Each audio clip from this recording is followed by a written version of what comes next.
Jumpa lagi Jagat Review TV. Kali ini kita akan membahas mengenai mobil. Agak beda ya. Iya, kali ini kami diundang untuk melihat peluncurannya Wuling Almaz RS. Ini agak berbeda dari biasanya, tapi kami tertarik sih pengen lihat apa saja keunggulan dari mobil yang katanya level otomasinya atau level of vehicle autonominya sudah ada di level 2 atau level 2, di mana mobil tuh sudah masuk dalam partial driving automation. Ya, mobil bisa melakukan pengemudian, akselerasi, pengereman, tapi kita sebagai supir masih bisa mengambil alih secara langsung. Ya, bagaimana kurang menarik? Makanya kami pengen lihat mobil yang satu ini. Ya, Wuling Almaz RS ini digadang-gadang sebagai intelligent digital car oleh Wuling. Sebenarnya kami sih nggak heran ya kalau ada mobil bisa jalan sendiri, punya level otomasi yang tinggi. Bahkan kita udah pernah lihat beberapa kali secara langsung dalam tahap betanya atau tahap awal bangetnya mobil-mobil yang otonomus ini ya. Ada yang pakai dapur pacu Nvidia, ada yang pakai Intel dan sebagainya. Ada banyak lah waktu itu kita pernah coba. Tapi untuk bisa mencobanya langsung di Indonesia dengan mobil yang sudah siap dijual di Indonesia, apalagi dengan harga yang relatif terjangkau, ini rasanya exciting banget, beda banget ya. Oke, Almaz RS EX yang 7-seater itu harganya di kisaran 350 sampai 365 juta. Sementara itu unit yang akan kita coba, Almaz RS Pro 7-seater itu harganya sekitar 354 sampai 370 jutaan. Ini sih luar biasa ya, harganya relatif murah. Udahlah, nggak usah lama-lama, kita langsung cobain aja. Oke, sekarang kita mau test drive si Almaz ini. Tentunya maskeran ya. Yuk, kita cek.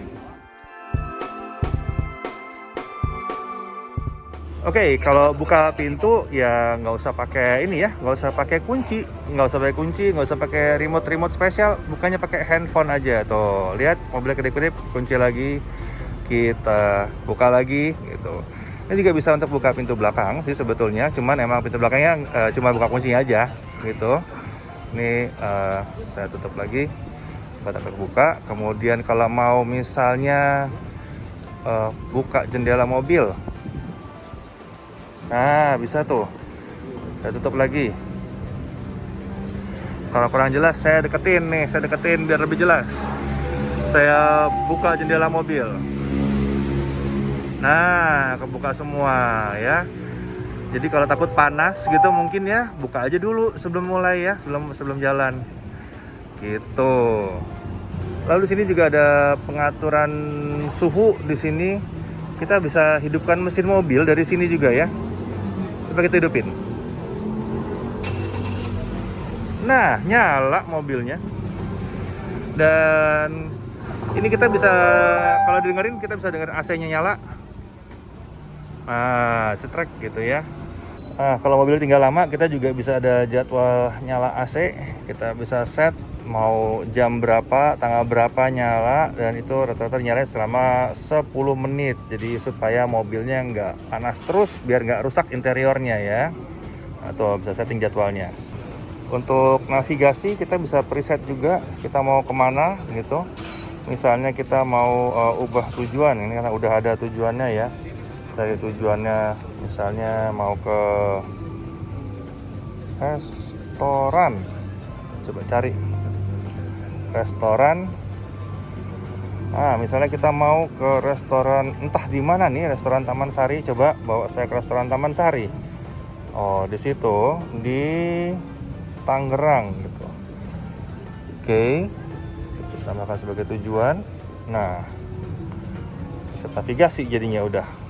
Oh ya, sebelumnya kami juga sudah diberitahu oleh tim Wuling mengenai yang namanya geofence, di mana kita bisa membatasi ruang lingkup mobil. Kira-kira seperti ini geofence itu. Jadi kita harus setting dulu nih, misalnya di sini sebagai pusatnya gitu ya. Nah ini radiusnya kita tentuin nih. Mau berapa nih? Dari 1 sampai 10 km gitu. Nah ini kalau dia keluar dari radius yang kita udah tentuin, nanti dia akan ada notifikasi di My Wuling Plus ini. Selain itu ada juga namanya manajemen kunci ya, namanya kunci digital. Jadi harus ada manajemen kuncinya di sini. Nah, tim Wuling pun menyempatkan diri untuk menjelaskan mengenai manajemen otorisasi kunci. Manajemen otorisasi kunci. kita tambahin di sini. Nah ini akunnya nih, jadi yang kita akan pinjemin dia harus punya akun My Wuling Plus juga. Oke, harus daftar dulu berarti ya. Terus ini kita bisa setting nih, mau permanen atau mau ditentuin berapa lamanya. Oh bisa gitu. Iya. Bersewaan jadi bisa ya? Bisa juga ya. Oke. Terus ini otorisasinya nih, kita mau dari jarak jauh, lihat lokasi kendaraan, baru pinjaman. Nanti otomatis akan keluar di handphonenya si yang kita pinjemin. Oh iya, dia juga punya fitur untuk bisa dicari oleh kita. Jadi mobilnya punya fitur supaya kita bisa mencari. Iya, bisa pakai peta kalau misalnya kita bener-bener lost, lupa taruh mobil di mana. Agak aneh sih, tapi ya sudahlah ya. Dan bisa juga kalau misalnya di lapangan parkir pakai klakson atau horn and flash seperti ini. Kita pencet yang ini yang ada tanda lokasi di bawah tulisan Almas. Nah, kita cari ke mobil gitu kan, penunjuk arah. Ya karena kita deketan ya, jadi jadi langsung nempel begitu ya. Numpuk. Nah, kita juga bisa cari mobil dengan cara nyalakan horn sama flash. Oh, coba. Nah, misalnya kita lupa parkiran gitu kan. Oh, gitu. Oke, udah jelas ya fungsi remote-nya. Sekarang mari kita lihat ke dalam mobilnya. Nah, di dalam kabin ini kita bisa melakukan pengendalian ya, seperti mengirim pesan, mungkin katakan bilang ke Andre, "Selamat siang." Halo Wuling, Halo, kirim pesan ke Andre. apa yang mau Anda ketik? Selamat siang. Oke, selamat siang. Kirim sekarang. Oke. Ini namanya online messaging. Oh, oke. Tapi sebenarnya mirroring aja dari di smartphone-nya ada apa ya? Iya, mirroring baru kita bisa perintah. Lalu kita juga bisa melakukan pengendalian fungsi mobil lainnya seperti pengendalian jendela ya, misalnya mau buka jendela. Halo Wuling, Halo. buka semua jendela. Oke, membuka semua jendela.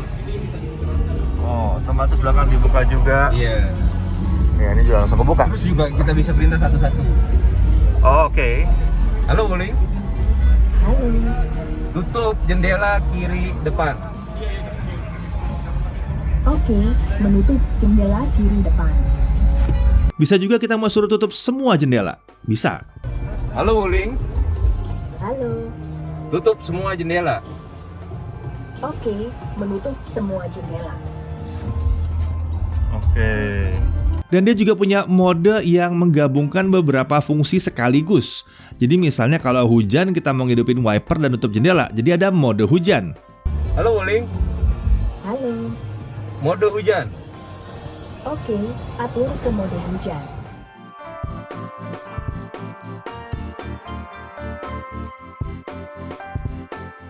Nah, melihat di head unit ini yang menarik adalah kita nemuin bahwa dia masih punya ionizer tertanam. Jadi harusnya udara di dalam Wuling RS ini nyaman ya. Dan dia juga punya wireless charging pad. Jadi buat kalian yang punya smartphone yang emang bisa pakai wireless charging yang kompatibel dengan Qi charging, tinggal taruh di situ aja untuk ngecas. Oke, saat bersiap untuk jalan, kami melihat lagi ke arah panel head unit yang besar di bagian tengah tadi ya. Nah, panel ini kan berisikan beragam fitur yang sudah demoin tadi. Tapi terkait dengan nyetir, yang paling menarik tentunya adalah sistem ADAS atau Advanced Driver Assistance System. Ini yang membuat dia punya level otomasi tinggi. Mungkin saya sedikit jelasin apa namanya setting kontrol kendaraan untuk ADAS. Iya. Jadi di sini di menu head unit ada kontrol kendaraan. Nah, di sini ada fitur ACC, HMA, FCW, HMB, LDB, dan satu lagi di sini. Ini tombol LKA. Ada tombol lagi situ. Ada. Nggak kelihatan. Sebentar, mana dia tombolnya? Oh, ada tombol di situ. Oke. Oh, dia. Ada tombol di situ. Nah, kalau ini ada apa aja nih? Ini apa ya? Oke. Untuk ini adalah ACC adalah adaptive cruise control. Oke. Settingan speed awalnya bisa kita setting di sini. Yaitu di sini bisa kita setting minimal 30 sampai maksimum 80 kilo untuk unit ini. Tapi aktualnya pada saat jalan kita bisa setting sampai 110. Bisa naik turunin ya. Iya. Oke. Kita simulasinya sampai 50. Oke. Terus ada HMA, ini adalah headlight high beam management assist. Jadi dia yang auto buat lampu ya. Lampu. Oh iya. Ini ada front collision warning, Hah? ada auto emergency brake, kita bisa Oke. setting matiin nyalain. Ada lane departure warning, ini warning kalau kena garis. Nanti warningnya bisa kita setting mau suara aja, getaran setir atau peringatan suara sama setir. Oke. Satu lagi di sini lane keep assist untuk mengikuti garis marka. Oh, bisa kayak gitu juga, Bisa. garis marka ya. Nah oke, udah cukup jelas ada yang tersedia. Sekarang mari kita langsung aja jalan. Tentunya disupiri sama tim Wuling ya. Oke, nanti kita pencet tombol ACC, pencet tahan selama 0,8 detik. Nanti ada tulisan ACC aktif dan lingkaran warna biru. Di dalamnya ada angka itu kecepatan yang kita setting, Oke. 50. Nah ini mobil depan warna biru itu udah kita mengikuti yang depan. Ini udah ngikutin depan aja gitu udah. Udah, saya udah nggak ngegas ngerem ya. Oh gitu. Jadi kondisinya sekarang ini udah ngikutin mobil yang depan situ ya. Iya. Cuma tinggal dibelok-belokin doang berarti ya. Belokin doang. Nanti pas kesana kita coba lane keep assist ya. Oke, ada lane keep assist-nya ya. Jadi ngikutin garis gitu. Ngikutin garis.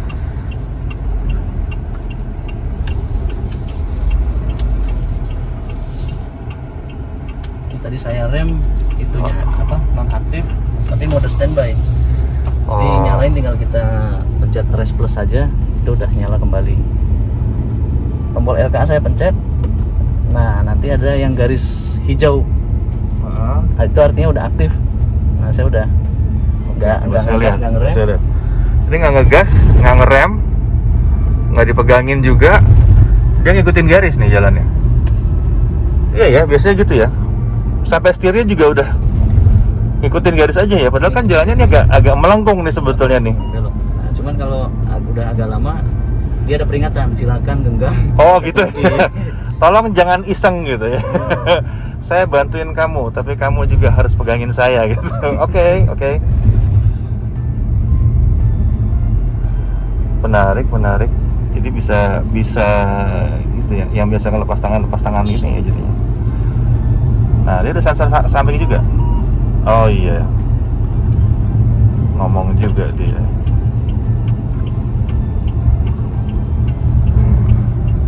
Kan ada yang lewat Tuh. dia langsung baca. Ada yang lewat langsung kebaca ya. Dia langsung ngerem ya.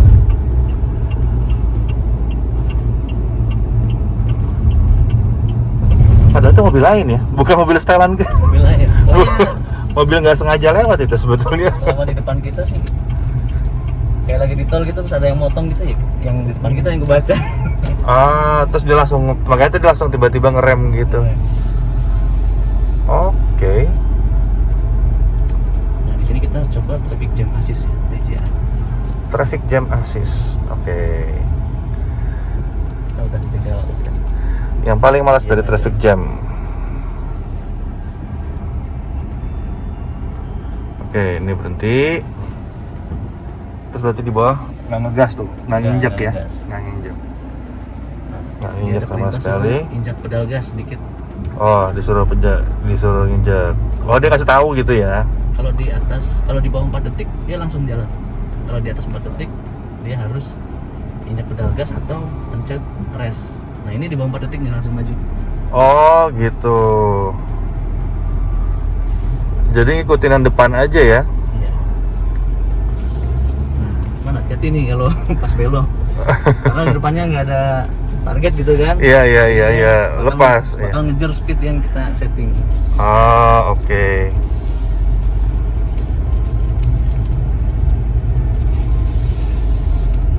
Nah, setelah disupirin dan terima penjelasan, sekarang kami pun mau nyobain mobil canggih ini. Ya, jadi gantian nyetirnya. Saat jalan ternyata kami hanya perlu mastiin bahwa semua otomasi udah dihidupkan. Ya, pencet-pencet sini, pencet-pencet situ, udah beres. Setelah semuanya udah aktif, di jalan itu langsung relatif lurus aja gitu. Kendaraan emang bisa ngikutin depannya dan juga ngikutin lajurnya, bahkan nggak perlu megang setir dan nginjek rem pun bisa ya. Bisa ngerem sendiri dia kalau memang harus ngerem. Di dalam simulasi kemacetan pun kendaraan akan langsung berhenti kalau depannya berhenti. Ya, seperti dengan demo tadi. Dan jika kendaraan itu berhenti kurang dari 4 detik di depan kita dalam kemacetan, ya mobil kita akan langsung ngikutin dia lagi. Jadi kalau berhenti 1, 2, 3 belum sampai 4 detik dia jalan lagi, ya mobil kita langsung ngikutin. Ini sangat menarik sekali dan bikin kita nggak terlalu capek ya kalau lagi macet-macetan. Jadi semua ini benar, bukan sulap, bukan sihir, demonya demo beneran, demo teknologi. Jadi si Wuling Almaz RS Pro ini memang benar-benar bisa jalan dengan modal sensor-sensornya sendiri. Ini adalah angin segar bagi dunia otomotif di Indonesia seharusnya. Karena ini berarti mobil dengan otomasi level 2 akan segera hadir. Kabarnya sih Wuling ini baru yang pertama, yang lain akan segera hadir juga. Dan menurut kami memang otomasi level 2 ini udah paling cocok lah di Indonesia, dimana supir tuh masih pegang kendali banget. Tapi mobil tuh akan bisa bantu kalau kita lagi meleng gitu ya, atau lagi alpa gitu, mungkin ketiduran karena capek gitu, atau kalau ada mobil motong di depan gitu, atau motor motong di depan, kita nggak perlu kaget panik sampai telat ngerem, karena mobil akan bantu melakukan pengereman. Oke, sekilas aja pembahasan singkat kami mengenai icip-icip si Wuling Almaz RS ini. Mobil dengan level otomasi yang cukup tinggi di tahun 2021 yang hadir dengan harga yang relatif murah di Indonesia. Saya Deddy Irfan, Jagat Review TV. Apa perlu bahas mobil juga ya di Jagat ya?